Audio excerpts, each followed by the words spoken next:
গৰিমা বৌ অৱস্থা এবাৰ ভাবকচোন। জুবিনদাৰ ন্যায় বিচাৰি কেনেকৈ সমাধিত আহি কেনেকৈ হিয়া ধুকাৰি কান্দিবলৈ লৈছে। তেওঁ আজি কিমান কান্দিছে, তেওঁ আজি কিমান কষ্ট পাইছে জুবিনদাক হেৰুৱাই। সেই একে অসমৰ সকলো ৰাইজে কান্দিছে। সকলোৱে বিচাৰি আছে জুবিনদাৰ জাষ্টিক লাগে আৰু জুবিনদাৰ জাষ্টিকৰ বিষয়ে পোষ্ট লিখিবলৈ ডেইলি গৰিমা বৌয়ে অনুৰোধ কৰিছে। গতিকে জুবিনদাই ন্যায় পাবনে? ন্যায় দিব।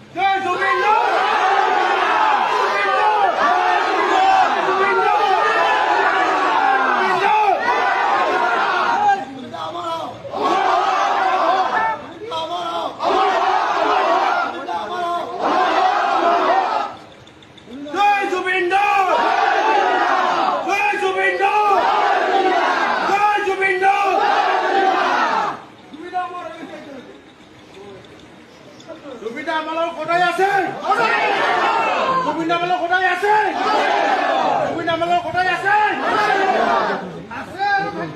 থাকিব।